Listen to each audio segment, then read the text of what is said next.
We're looking at the birth and early development of the Imperial Japanese Navy from 1869 to 1894. The 1850s saw Japan come out of a more than 200-year self-imposed isolationist policy that had been intended to protect Japanese culture from outside influences. During that time, Japan maintained contact with a few strategic allies through the port of Nagasaki, which included China and, curiously, the Netherlands. The Dutch connection allowed the Japanese to stay abreast of European technology, and in return the Japanese government granted the Netherlands exclusive trade rights with non-Northeast Asian countries. Well, that trade deal and the denial of port access to the ships of other nations did not please other major trading nations. The denial of safe harbour to ships in need was a particularly sore point, and there were several tests of Japan's resolve to hold its position in the first half of the 19th century. It was brought to a head by the Americans when Commodore Matthew Perry led a squadron of warships into Edo Bay in 1853 to demand right of access negotiations. Perry was able to press Japan into the 1854 Convention of Kanagawa to open 2 Japanese ports to American ships. With that dam breached, it wasn't long before Japan opened to international trade and interaction more broadly. The Japanese realized that peaceful isolation was no longer viable, and they moved to adopt Western naval technologies and build a viable naval deterrent. The Netherlands, which was the sole European nation Japan actively interacted with during the isolationist period, provided Japan's first steam warship in 1855, the Kanko Maru, a 780-ton, 66-metre-long screw bark. And that photo is actually of a replica, which the Netherlands built for Japan, and tourists can sail on that today. Japan also purchased from the Netherlands a 300-ton screw corvette in 1857. Gradually, modest naval forces were established in various regions of Japan, but they were still no match for the major powers. The British, who had been trying to impose their will on Japan for some time, bombarded Kagoshima in 1863, which was followed by another bombardment led by the Americans and French in 1864. Well, in 1868, the Japanese government was overthrown, and the new government established the Imperial Japanese Navy in 1869.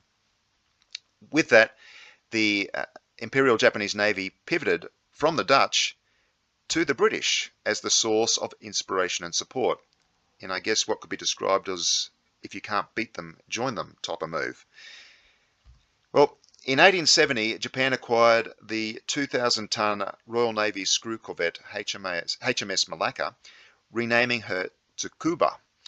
The Tsukuba would have gone close to equaling the total tonnage of the vessels that the Imperial Japanese Navy inherited from the previous regime.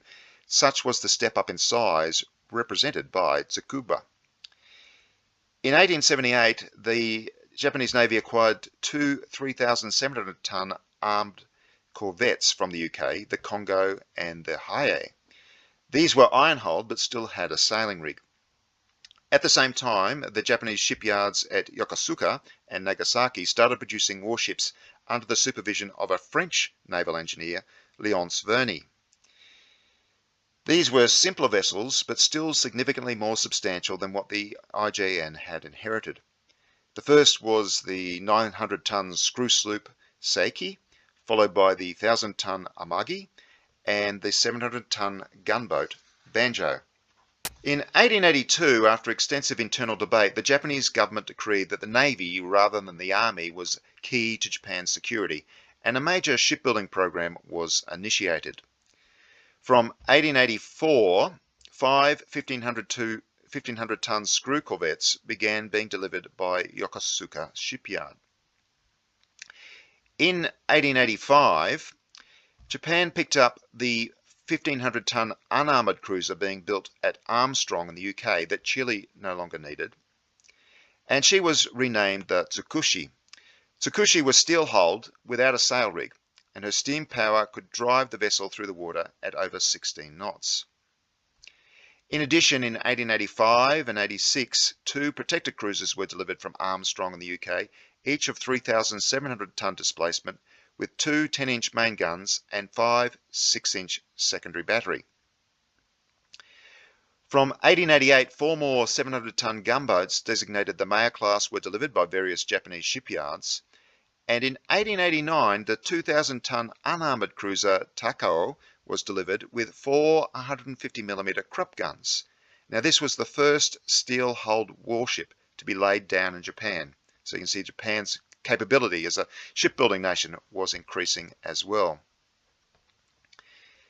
The build-up of the IJN continued in 1891 with the delivery of a 2,500-ton armoured cruiser Chiyoda from Thompson in the UK. And then 2 protected cruisers from Lausanne, France, each of 4,200 ton, with 1 320mm main gun and 12 120mm secondary battery.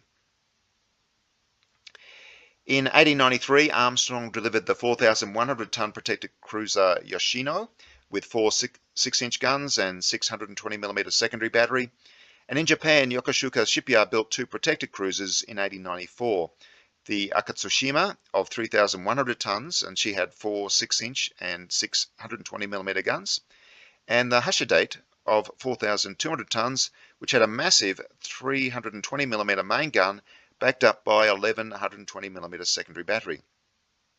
The main gun was specifically chosen to take on the Chinese battleships, but its slow rate of fire made it all but useless.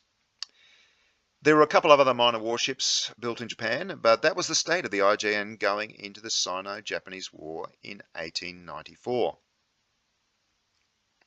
7 protected cruisers, up to 4,100 tons.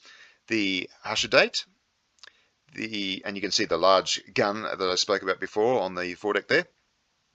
The Akatsushima, both built in Japan, as unlike the Yoshino, which was built in the UK. The Matsushima, built in France, and in the same class the Itsukushima. And then lastly the Takachiho and the Nanawa, also the same class, built in the UK. So there were 7 protected cruisers. The protected cruiser being distinguished by having deck armour rather than belt armour, because they were built anticipating plunging fire rather than direct fire into the side.